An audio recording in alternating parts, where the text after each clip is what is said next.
ቦነስ አይረስ አርጀንቲና። ሰማዩ በጥቁርና በግራጫ ደመናዎች ተሸፍኗል። ከሩቅ የሚሰማው የነጎድጓድ ድምፅ አውሎ ንፋስ እየመጣ መሆኑን ያበስራል። በዚች ጸጥተኛ ምሽት በከተማዋ ዳርቻ ላይ በሚገኝ አንድ መንገድ ላይ ሁለት መኪኖች ቆመዋል። በመካከላቸው የ30 ሜትር ርቀት አለ። መኪኖች ውስጥ 7 ሰዎች ተቀምጠዋል። ዝምታ ሰፍኗል። ማንም አይተነፍስም። ማንም አይነጋገርም። አይኖቻቸው ሁሉ በአንድ ቦታ ላይ ተተክለዋል። በዚያ አሮጌ የአውቶቡስ ማቆሚያ ላይ። እነዚህ ሰዎች ተራ መንገደኞች አይደሉም። ለእስራኤል የታወቀው የውጭ ስለላ ድርጅት ለሞሳድ የሚሰሩ ወኪሎች ናቸው። ለዚህች አጭር ቅጽበት፣ ለዚህች የአንድ ሰከንድ ዕድል ሲሉ ለዓመታት በሚስጥር ሲዘጋጁ ነበር። ሰዓቱ እየገፋ ሲመጣ አውቶቡስ መስመር 203 በማንኛውም ደቂቃ መድረስ አለበት። ይህ አውቶቡስ ከአንድ ፋብሪካ የሚመለስን ተራ ሰራተኛ ይዞ እንደሚመጣ ይጠበቃል። ነገር ግን ወኪሎች ውስጥ ውጥረት ነግሷል። መረጃችን ስህተት ቢሆንስ? ያ ሁሉ የዓመታት ድካምና ልፋት መና ቢቀርና ውሃ ቢበላውስ? ሰውየው ባይመጣስ? ብዙ ጥያቄዎች በጭንቅላታቸው ውስጥ ይመላለሳሉ። ማድረግ የሚችሉት ብቸኛ ነገር መጠበቅ ብቻ ነው። ጥርጣሬን ለማስወገድ ሁለት ወኪሎች ከመኪናው ወረዱ። የመኪናው ፊት ለፊት ክዳን ከፍተው ሞተሩን የሚያስተካክሉ በመብሰል አካባቢውን መቃኘት ጀመሩ። በድንገት የአውቶቡሱ መብራት ከሩቅ ታየ። አውቶቡሱ መጥቶ ቆመ። በሩም ተከፈተ። ከአውቶቡሱ ላይ ሁለት ተሳፋሪዎች ወረዱ። አንድ ወንድና አንዲት ሴት። ወንዶቹ የሚፈልጉትን ሰው ወዲያው አወቁት። ያረጀ ጃኬት የለበሰ መነጽር ያደረገ ተራና ምስኪን የሚመስል ሰው። ነገር ግን ይህ ሰው መልክና ተግባሩ ሰማይና ምድር ናቸው። እሱ ተራ ሰው አይደለም። በመላው አውሮፓ የሚኖሩ 6 ሚሊዮን አይሁዳውያንን በስልትና በጭካኔ ለመጨረስ እቅድ ያወጣው በናዚ ጀርመን ዘመን ከነበሩት አደገኛና ተፈላጊ ወንጀለኞች አንደኛው ነው። ስሙ አዶልፍ አይሽማን ይባላል። የታሪክ የሆሎኮስቱ መሐንዲስ ፍጻሜውን ያገኘበት፣ ፍትህ ከዓመታት በኋላ የደረሰችበት አስገራሚ የአደን ታሪክ ነው። ማይ ፖስት ነው። ላይክ፣ ሼር እያረጋችሁ ሰብስክራይብ እያረጋችሁ ተከተሉኝ። ታሪኩን ለመረዳት ወደኋላ መመለስ አለብን።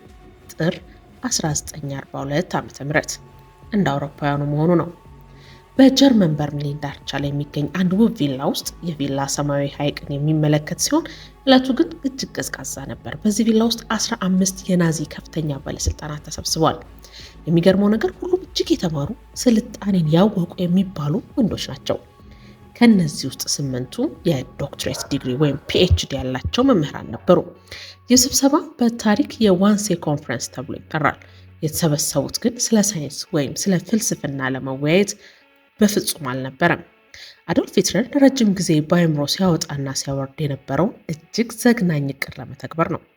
እቅዱ የአይሁድን ጥያቄ የመጨረሻ መፍትሄ ወይም ዘ ፋይናል ሶሉሽን ይባላል።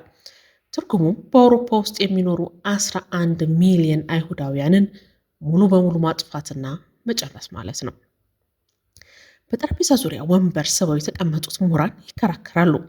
አንዳንድ ጥቃቅን የአፈጻጸም አለመግባባቶች ቢኖሩም በሚሊዮን የሚቆጠሩ ሰዎችን ከቤታቸው እያፈናቀሉ ስለመግደሉ ዋና ዓላማ ግን ማንም ጥያቄ አላነሳም። ሁሉም ተስማሙ። በዚህ ስብሰባ ላይ ግን ከአስተሳሰቡ ጀርባ የነበረ አንድ ቁልፍ ሰው ነበረ፣ አዶልፍ አይሽማን። ይህንን ታሪካዊና ዘግናኝ ስብሰባ ያዘጋጀው እሱ ሲሆን በጠረጴዛው ላይ የተቀረጹትን የሞት እቅዶች በተግባር የመተርጎም ኃላፊነት የተሰጠውም ለራሱ ነው። አዶልፍ አይሽማን ሕይወቱን የጀመረው እንደ ማንኛውም ተራ ሰው ነበር። በትምህርቱ ጎበዝ ስላልነበር ከመለስተኛ ደረጃ ትምህርት ቤት ወጥቷል። የጀመረውን የሜካኒካል ስልጠና ማቋርጧል። ነገር ግን በአቋራጭ የማህበራዊ ደረጃውን ለማሳደግና ባለስልጣን ለመሆን ከፍተኛ ጉጉት ነበረው። በ1930ዎቹ መጀመሪያ ላይ የናዚ ፓርቲ በጀርመን መነሳትና ስልጣን መያዝ ሲጀምር አይሽማን የወደፊት እድሉን አየ። በ1932 ገና በ26 ዓመቱ የሂትለር ልዩ የጥበቃ ኃይልና ወታደራዊ ልሂቃን ወደሚሰበሰቡበት ኤስኤስ የተባለው ድርጅት ውስጥ ገባ። አይሽማን በስራው እጅግ ትጉና ታዛዥ ነበር። ጦርነቱ ከመጀመሩ በፊት በአይሁዳውያን ስደት ጉዳይ ላይ የሚሰራው ማዕከላዊ ቢሮ ተረክቧል።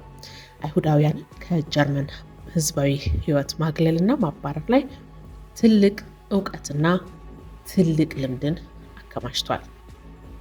ነገር ግን በዋንሲ ሐይቅ ዳርቻ የተደረገው ስብሰባ ሕይወቱን ሙሉ በሙሉ ለውጦታል። ያ ስብሰባ በሚሊዮን የሚቆጠር ሰዎችን ሕይወት ለመወሰን የፈጀው 1 ሰዓት ተኩል ብቻ ነበር።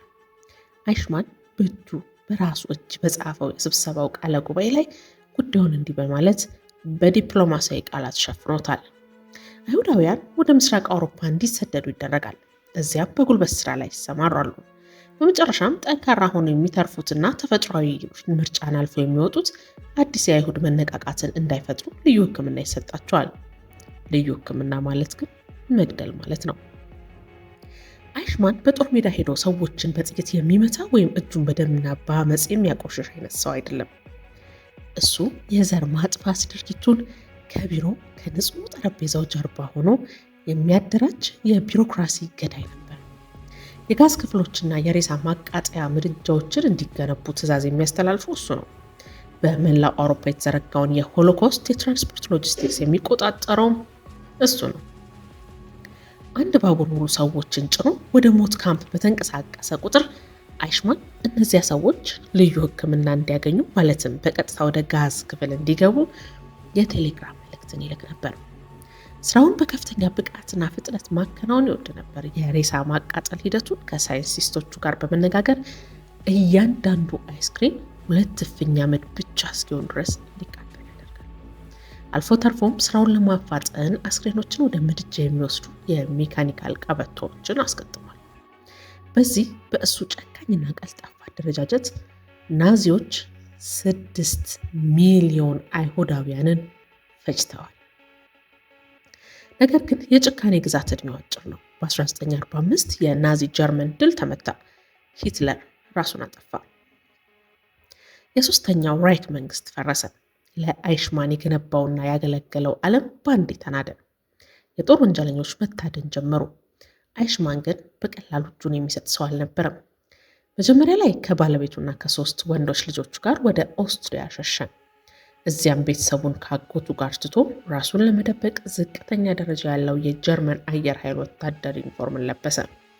ስሙንም ወደ ኦቶባርት ቀየረው። ይህ ከጦርነት በኋላ ከተጠቀማቸው በርካታ የውሸት ስሞች የመጀመሪያው ነው። ብዙም ሳይቆይ ግን በአሜሪካና በእንግሊዝ ወታደሮች እጅ ወደቀ። እንደ ተራ የጦር እስረኛ ተያዘ። ነገር ግን በዚያን ጊዜ አውሮፓ በከፍተኛ ትርምስ ውስጥ ስለነበረች በእስረኞች ዙሪያ የነበረው ጥበቃ ልቅ ነበር። አይሽማን ማምለጥ ቻለ። ወደ ጀርመንና ኦስትሪያ ድንበር ሲያመራ ግን እንደገና በአሜሪካ ወታደሮች ተያዘ። በዚህ ጊዜ ግን አንድ አደጋ ገጠመው። ሽፋኑ ሊገለጥ የሚችልበት ምልክት በሰውነቱ ላይ ነበረ። በናዚ ኤስኤስ ወታደሮች የግራ ብብት ስር የደም አይነትን የሚያሳይ ንቅሳት ይደረግ ነበር። ለአይሽማን ትልቅ ንቅሳት ነበረው። ይህ ንቅሳት የተደረገበት ጦርነቱ ላይ ጉዳት ቢደርስባቸው በቀላሉ ደም ለማግኘት ነበር። አሁን ግን ይህ በሰውነቱ ላይ የተጻፈው የተባለ ቀለም የክህደት ምስክር ሆነበት። ከኤስኤስ ጋር እንደነበር መካድ አልቻለም። አሁንም ዘዴ አላጣም። ዝቅተኛ ደረጃ ያለው መኮንን እንዳልሆነ አምኖ ስሙን እንደገና ቀየረ። በዚህን ጊዜ ኦቶ ኤክማን ተባለ። አሜሪካውያን የእሱን ውሸት ማንነት አመኑት። በፍርድ ቤት ከመቆም ይልቅ በባቫሪያ በሚገኙ የተለያዩ የጉልበት ካምፖች ውስጥ እንዲሰራ ተመደበ። እዚያም የምግብ አቅርቦቶችን፣ ጥይቶችን በመደርደር መስራት ጀመረ። ሕይወት በካምፕ ውስጥ መጥፎ አልነበረችም። ምግብና ሲጋራም እንደ ልቡ ያገኛል። ነገር ግን አንድ ቀን እውነተኛ ማንነቱ መታወቁ እንደማይቀር ያውቅ ነበር። አጋር እስረኞቹን በጥብቅ እየመረመሩ ነበር። ስለዚህ ከአንድ ነርስ ጋር ጓደኝነት መሰረተ።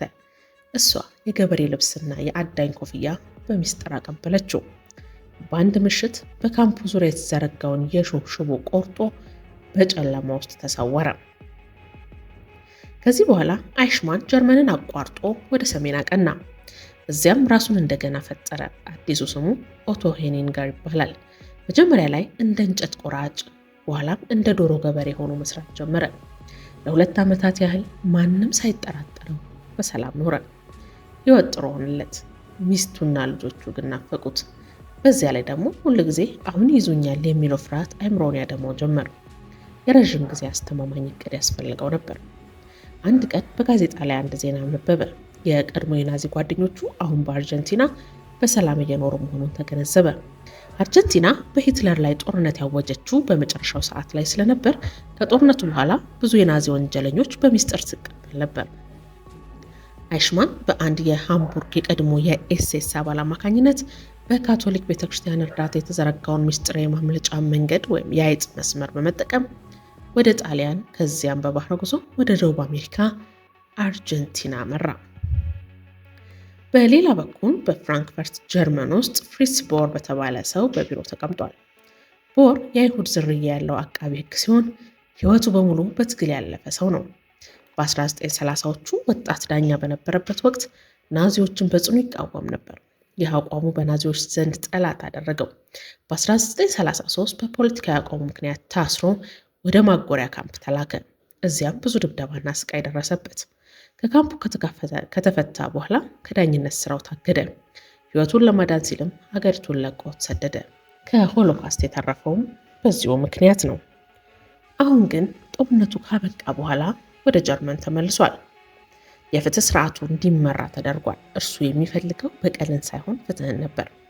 ነገር ግን በወረቀት ላይ ምዕራብ ጀርመን ዲሞክራሲያዊ ሀገር ብትሆንም በውስጧ ግን አሁንም የናዚ አባላት የነበሩ ዳኞች፣ አቃቢ ህጎችና የመንግስት ሰራተኞች በብዛት ነበሩበት። እነዚህ ሰዎች የድሮ ጓደኝነታቸውን ተጠቅመው እርስ በርሳቸው ይሸፋፈኑ ነበር። ፍሪትስ ቦር በዚህ በጠላቶች በተከበበ ዓለም ውስጥ ሆኖ የናዚ ወንጀለኞችን ለፍርድ ለማቅረብ ቆረጠ። ሰዎች የናዚ አዳኝ ይሉት ጀመር። በእርሱ ዝርዝር ውስጥ ደግሞ አንደኛ ደረጃ ላይ የተቀመጠው አዶልፍ አይሽማን ነበር። አንድ ቀን ለቦር አንድ ሚስጥራዊ ደብዳቤ ደረሰው። ላኪው በአርጀንቲና የሚኖር ሎታር ኸርማን የተባለ አይሁዳዊ ነው። ደብዳቤው ላይ እንዲህ የሚል ጽሑፍ ነበር። አዶልፍ አይሽማን የት እንዳለ አውቃለሁ። ልጄ ከአይሽማን ልጅ ጋር የፍቅር ግንኙነት ጀምራለች። ልጁም አባቱ በናዚ ዘመን ትልቅ ሰው እንደነበረና በሚሊዮን የሚቆጠር ሰዎች እንደገደለ በኩራት ይናገራል። አሁንም በቦንስ አይረስ ውስጥ ይኖራል። ደብዳቤው ላይ ሙሉ አድራሻው ጭምር ተጽፎ ይገኝ ነበር። ቦር ትልቅ ተስፋን አገኘ። ነገር ግን በጀርመን ሕግ በይፋ ክስ ቢመሰርት በፍትህ ስርዓት ውስጥ ያሉ የድሮ ናዚዎች መረጃውን ለአይሽማን አሳልፈው እንደሚሰጡና አይሽማን እንደሚያመልጥ ልቡ ያውቀዋል። ስለዚህን መረጃ ለጀርመን መንግስት አልተናገረም። ይልቅም የራሱ ሚስጥራዊ መንገድ መረጠ። ሀገሩን መክዳት በሚያስጠረጥረው መልኩ በሚስጥራዊ በእስራኤል አምባሳደር በኩል መረጃውን ለሞሳድ አሳለፈ። ይህንን የሆሎካስት አርክቴክት ይዛችሁ ለፍርድ እንድታቀርቡ ትፈልጋለሁ አላቸው። እስራኤል ወዲያውኑ አንድ የሞሳድ ወኪል ወደ አርጀንቲና ላከች። ወኪሉ ወደ ተባለው አድራሻ ሄደ። እርሱ የሚጠብቀው አንድ ትልቅ ባለስልጣን የሚኖርበትን የቅንጦት ቪላ ነበር። ያገኘው ግን በአቧራማ መንገድ ዳር የሚገኝ መብራትና ውሃ የሌለው ምስኪን ቤት ነው። ወኪሉ ይህንን ትልቅ የናዚ ባለስልጣን እዚህ ሊኖር አይችልም ብሎ በማሰብ ሳይመራመር ተመለሰ። ሞሳድ በቦር መረጃ ላይ ጥርጣሬ ያደረበት። ነገር ግን ፍሪትስ ቦር በቀላሉ ተስፋ አልቆረጠም። በ1959 መጨረሻ ላይ አንድ ተንኮል አሰበ። ለዓለም አቀፍ ጋዜጠኞች አዶልፍ አይሽማን በኩዌት ተገኝቷል፣ እዚያም ለአንድ ሼክ እየሰራ ነው የሚል የሐሰት መረጃ ለቀቀ። ይህንን ያደረገው በአርጀንቲና ያለው የአይሽማን ሽፋን አይገለጥም ብሎ እንዲዘናጋ ለማድረግ ነበር። በተመሳሳይ ጊዜ እስራኤላውያን መረጃውን በደንብ እንዲመረምሩ ግፊት ማድረጉን ቀጠለ። በመጨረሻ የእስራኤል ጠቅላይ ሚኒስትር ዴቪድ ቤንጉሪዮን በአስደናቂ ኦፕሬሽን አረንጓዴ መብራት ሰጡ። ኦፊሴላዊ በሆነ መንገድ ከአርጀንቲና መንግስት ጥያቄ ማቅረብ ረጅም ጊዜ እንደሚወስድና ዲፕሎማሲያዊ ቀውስ ሊፈጥር ስለሚችል በምስጢር አፍኖ ወደ እስራኤል ለማምጣት ወሰኑ። የሞሳድ መርማሪዎች እንደገና አርጀንቲና ገቡ። በዚህ ጊዜ አድራሻውን ቀይሮ ሳን ፈርናንዶ ወደሚገኝ አዲስ ቤት እንደገባ ደረሱበት። ጎረቤቶቹ ሰውየው ሪካርዶ ክሌመንት እንደሚባል ተናገሩ። ይህ ስም አይሽማን መጀመሪያ ከአርጀንቲና ሲገባ የተጠቀመበት የውሸት ስም ነበር። ወኪሎቹ በሚስጥር ፎቶግራፎችን አነሱ። ሰውየው ከአንዲት ሴትና ልጆች ጋር ይኖራል። የእድሜያቸው ሁኔታ ከአይሽማን ቤተሰብ ጋር አንድ አይነት ነው። አንድ ቀን ወኪሎቹ ያ ሰው ለሚስቱ አበቦች ይዞ ሲመጣና 25ኛ የጋብቻ በዓላቸውን ሲያከብር አዩ። ይህ ቀን በትክክል ከአዶልፍ አይሽማን የጋብቻ ቀን ጋር ይገጥም ነበር። አሁን ሞሳድ 100% እርግጠኛ ሆነ። ሪካርዶ ክሌመንት ማለት አዶልፍ አይሽማን ነው። ጠለፋውን ለመፈጸም 7 የሞሳድ ወኪሎች ተመረጡ። የሚገርመው ነገር ከሞላ ጎደል ሁሉም ወኪሎች በሆሎካስት ወቅት የቅርብ ቤተሰቦቻቸውን በናዚዎች እጅ ያጡ ናቸው። ይህ ለእነሱ ስራ ብቻ ሳይሆን የታሪክና የደምዳይ መመለስ ጉዳይ ነው። አይሽማን በሜርሴዲስ መኪና ፋብሪካ ውስጥ እንደሚሰራና በየምሽቱ 203 ቁጥር አውቶቡስ ተሳፍሮ ወደ ቤት እንደሚመለስ አጠኑ። ከተወካዮቹ አንዱ እሱን የሚያስ ኃላፊነት ነበረበት። ይህ ወኪል ወፍራም ጓንት አድርጎ ነበር። ጓንቱን ያደረገው ግን ስለበረደው አልነበረም። በሚሊዮን የሚቆጠሩ ሰዎችን ሕይወት ያጠፋው የሆሎኮስቱን አርክቴክት በባዶ እጁ ለመንካት ሰውነቱ ተጸየፈው። እናም ታሪካችን ወደ ጀመረበት ምሽት እንመለስ። አውቶቡሱ መጥቶ ቆመ። አይሽማን ወረደ። ወደ መኪናው አቅጣጫ መራመድ ጀመረ። ወኪሎቹ መሳሪያ ይዞ ሊሆን ይችላል ብለው ስለጠረጠሩ ተጠነቀቁ። ጓንት ያደረገው ወኪል በስፓኒሽ ቋንቋ 1 ደቂቃ ጌታዬ አለው። አይሽማን ዞር ሲል ወኪሉ ወዲያውኑ ጥቃት ሰነዘረበት። ሁለቱ ሰዎች መሬት ላይ ተያይዘው ወደቁ። ወደ መንገዱ ዳር ጉድጓድ ውስጥ ተንከባለሉ። ሌላኛው ሰላይ ከመኪናው ወርዶ ጨመረበት። በአንድ ላይ ሆነው አይሽማንን አሸነፉት። አፉን አፍነው አይኑን ሸፍነው ወደ መኪናው የጀርባ ወንበር ወረወሩት። አጠቃላይ ጠለፋው የፈጀው ከ1 ደቂቃ ያነሰ ጊዜ ብቻ ነበር። መኪናው በከፍተኛ ፍጥነት ተነስቶ ሄደ። አይሽማንን በሚስጥር ወደ ተከራዩት አስተማማኝ ቤት ወሰዱት። አልጋ ላይ አስረው ምርመራ ጀመሩ። መጀመሪያ ላይ እኔ ተራ የአርጀንቲና ዜጋ ነኝ፣ ስሜ ሪካርዶ ክሌመንት ይባላል እያለ አጥብቆ ካደ። ነገር ግን ፍሪትስ ቦር ስለ አይሽማን የሰውነት ሁኔታ፣ ቁመት፣ የጭንቅላት ዙሪያና የደም አይነቱ ሙሉ መረጃ ሰጥቷቸው ነበር። በብብቱ ስር የነበረው የኤስኤስ ንቅሳት የተፋቀበት ጠባሳ ይታያል። ምርመራው ቀጠለ። ሰውየው መዋሸቱን ቀጠለ። እንደማይችል ግን ሲያውቀው ስሜ አቶ ሄኒንገር ይባላል አለ። ይህ ስም አይሽማን ከጦርነቱ በኋላ ወዲያውኑ የተጠቀመበት ሌላኛው የውሸት ስም ነበር። ወኪሎቹ አንድ ዘዴ ያሰቡ። አይሽማን ለቁጥሮችና ለዝርዝር መረጃዎች እጅግ ጥንቁቅ ሰው መሆኑን ያውቃሉ። ስለዚህ ሆን ብለው ስለ አይሽማን የኤስኤስ ወታደራዊ መለያ ቁጥር የተሳሳተ ተናገሩ። የአይሽማን ቁጥር 45526 ነበር አይደል አሉት። አይሽማን በባህሪው ስህተት ስለማይወድ ራሱን መቆጣጠር አቅቶት ወዲያውኑ አረማቸው። አይደለም 45326 ነበር አለ። ቢንጎ! ራሱን በራሱ አሳልፎ ሰጠ። አሁን ወኪሎቹ እውነተኛው አዶልፍ አይሽማንን እንደያዙ ምንም ጥርጥር አልነበረባቸውም። አይሽማን በእስራኤል ፍርድ ቤት ለመቅረብ ፈቃደኛ መሆኑን ወዲያውኑ ተናገረ። አሁን ትልቁ ፈተና እሱን ከአርጀንቲና በሚስጥር ይዘው መውጣት ነው። የፖሊስ ፍተሻዎችን ለማለፍ አንድ አስገራሚ እቅድ አወጡ። በዚያን ጊዜ የእስራኤል ኤል አል የብሔራዊ አየር መንገድ አውሮፕላን የአርጀንቲና የነፃነትን በዓል ለማክበር የመጡ የእስራኤል ልዑካንን ይዘው ቦነስ አይረስ መጥቶ ነበር። ወኪሎቹ አይሽማንን የእስራኤል አየር መንገድ ሰራተኛ ወይም ክሪው መንበር አስመስለው መድኃኒት ሰጥተው እንዳደነዘዙት ካደረጉ በኋላ የፓይለት ዩኒፎርም አለበሱት። ከፖሊስ ፍተሻ ለማምለጥም እርሱም ከመጠን በላይ ጠጥቶ የሰከረ ሰራተኛ ነው አሉ። እቅዱ እውነተኛ እንዲመስል ሌሎች 2 ወኪሎች የሰከሩ በመምሰል አብረውት እየሳቁና እንዲሁም እየተጫወቱ እየተደጋገፉ ወደ አየር ማረፊያው ገቡ። የኤርፖርቱ ጠባቂዎች ሁኔታውን አይተው እየሳቁ በነፃነት አሳለፏቸው። አይሽማንን በአውሮፕላኑ የአንደኛ ማዕረግ ወንበር ላይ ያስቀመጡት። አጠገቡ አንድ ዶክተር ተቀመጠ። አውሮፕላኑ ተነስቶ የአርጀንቲናን የአየር ክልል እንደለቀቀ የአውሮፕላኑ ካፒቴን በማይክሮፎን ለሰራተኞቹ በሙሉ አበሰረ። ክቡራትና ክቡራን፣ በአሁኑ ሰዓት አዶልፍ አይሽማንን ይዘን ወደ እስራኤል እየበረርን ነው። በአውሮፕላኑ ውስጥ ከፍተኛ ደስታና እንባ ተቀላቀለ። ከ15 ዓመታት ስደትና መደበቅ በኋላ በሚሊዮን የሚቆጠሩ ሰዎችን የፈጀው ሰው ለፍርድ ሊቀርብ ነው። በጀርመን ፍራንክፈርት ከተማ ፍሪትስ ቦር በአንድ ሬስቶራንት ውስጥ ተቀምጧል። መረጃ ይዞለት የሚመጣውን ሰው በጉጉት እየጠበቀ ነው። ሰውየው ግን ግማሽ ሰዓት ያህል ዘገየ። በመጨረሻ ሰውየው በሩን ሰብሮ በመግባት በደስታ ቦር፣ ሰውየው በእስራኤል እጅ ገብቷል አለው። ቦር በደስታ ሰውየውን አቅፎ አነባ። የለፋለት ዓላማ ፍሬ አፈራ። በማግስቱ የእስራኤል ጠቅላይ ሚኒስትር ዴቪድ ቤንጎሪዮን ለዓለም ሕዝብ ይፋዊ መግለጫን ሰጡ። አዶልፍ አይሽማን ተይዟል፣ በእስራኤል ፍርድ ቤትም ይፋረዳል።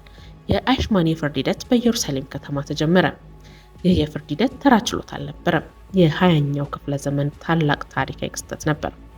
በመላው እስራኤል ሕዝቡ ስራ አቁሞ በሬዲዮ ችሎቱን ይከታተል ነበር። ከዓለም ዙሪያ የመጡ የቴሌቪዥን ጋዜጠኞች ሂደቱን ሙሉ በሙሉ በቀጥታ ይቀዱት ነበር። ዋና አቃቢ ሕግ ጉዳዩን ሃውስነር ችሎቱን የጀመረው በታሪክ ውስጥ በማይረሳ እጅግ ኃይለኛ ንግግር ነው። እኔ ዛሬ በዚህ ፍርድ ቤት ቆሜ አዶልፍ አይሽማንን ስከስ ብቻዬን አልቆምኩም። በአሁኑ ሰዓት እዚህ ቦታ ላይ ከኔ ጋር 6 ሚሊዮን አቃቢ ሕጎች አሉ። ነገር ግን ወዮላችሁ፣ እነርሱ ዛሬ በሕይወት የሉም። በአካላዊ ምስላቸው ቆመው ጣታቸውን ወደዚህ የክስ መድረክ በመቀሰር ወንጀለኛው ይሄ ነው ብለው መጮህ አይችሉም። እኔ ግን የእነሱ ድምፅ ሆኜ እጮኋለሁ። አይሽማን ግን ፍርድ ቤት ውስጥ ከተሰራው የጥይት መከላከያ መስታወት በስተጀርባ ሆኖ ምንም አይነት የሐዘኔታ፣ የርኅራኄ ወይም የፍርሃት ስሜት አያሳይም ነበር። በጀርመን ህዝቡ ይህንን ክስተት በድንጋጤ ይከታተል ነበር።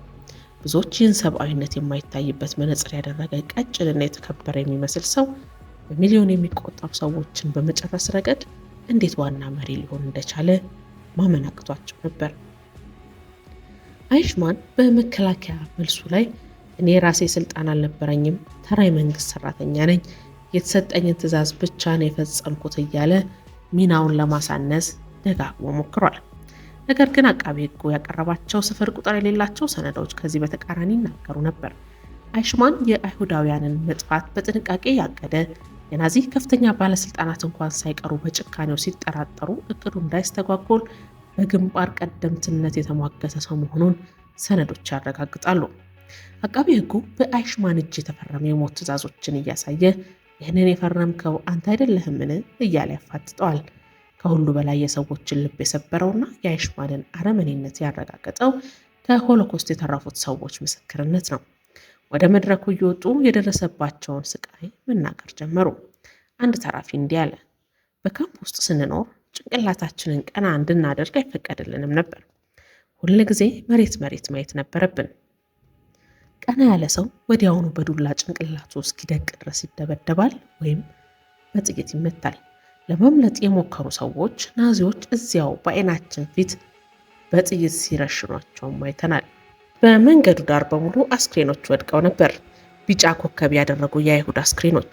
እነዚህ ምስክርነቶች ሲሰማ እንኳን የአይሽማን ፊት ምንም አይነት የጸጸት ምልክት አያሳይም ነበር። ታህሳስ 15 ቀን 1961 ዓ.ም ፍርድ ቤት ውሳኔውን አስተላለፈ። አዶልፍ አይሽማን በሰው ዘር ላይ በፈጸመው ወንጀልና በሁሉም የክስ መዝገቦች ጥፋተኛ ሆኖ ተገኘ። ፍርድ ቤቱ የሞት ፍርድ ወሰነበት። ከግንቦት 31 እስከ ሰኔ 1 1962 ባለው ምሽት አዶልፍ አይሽማን በስቅላት ተቀጣ። አስክሬኑ ወዲያውኑ ተቃጥሎ አመድ ማንም ሰው እንዳያስታውሰውና መቃብር እንዳይሆንለት ተብሎ ከእስራኤል የባህር ክልል ውጪ በሜዲትራኒያን ባህር ላይ ተበተነ። በሚሊዮኖች አመድ ላይ የሞት ድግስ የደገሰው ሰው ፍጻሜው እሱም አመድ ሆኖ መቅረት ሆነ። ይህ ሁሉ ታሪክ እንዲሳካ የህይወት መስዋዕትነትን የከፈለው ፍሪትስ ቦር ከአይሽማን ፍርድ በኋላም ቢሆን የናዚ ወንጀለኞችን የማደን ስራውን አላቆመም። ታዋቂውን የፍራንክፈርት አውሽዊትስን የፍርድ ሂደት በመምራት ሌሎች በርካታ የናዚ ባለስልጣናት ለፍርድ እንዲቀርቡ አድርጓል። አይሽማን በተያዘ በ6 ዓመቱ ፍሪትስ ቦር በ1968 ዓ.ም ከዚህ ዓለም በሞት ተለይቷል። የሚገርመው ነገር ዓለም የዚህን ታላቅ የሆሎካስት መሐንዲስ በመያዝ ረገድ ቦር የተጫወተውና ወሳኝና ሚስጥራዊ ሚና የተረዳው እርሱ ከሞተ ከብዙ ዓመታት በኋላ ነበር። ቦር የፈለገው ታዋቂነትን አልነበረም። የፈለገው ፍትህ በዓለም ላይ እንድትነግስ ነግሳም ማየትን ብቻ ነበር። የታሪክ የሚያስተምረው አንድ ትልቅ እውነት አለ። ግፍና ጭካኔ የፈለገውን ያህል ቢገዝፍ የጊዜ ጉዳይ እንጂ ፍትህ መምጣቱ አይቀሬ ነው። ከአውሮፓ የሞት ካምፖች እስከ አርጀንቲና በአቧራማ መንገዶች ከዚያም እስከ ኢየሩሳሌም ፍርድ ቤት ድረስ የተዘረጋው የአይሽማን ታሪክ የሰው ልጅ የፍትህ ፍለጋ ጉዞ መቼም ቢሆን እንደማይቆም ትልቅ ማረጋገጫን ሆኖ አልፏል። አብራችሁን ስለነበራችሁ እንዳመሰግናለን። በሌላ ታሪክ እንገናኛለን። ማይ ፖስት ነው። ላይክ፣ ሼር፣ ሰብስክራይብ አይረሳ። ቻው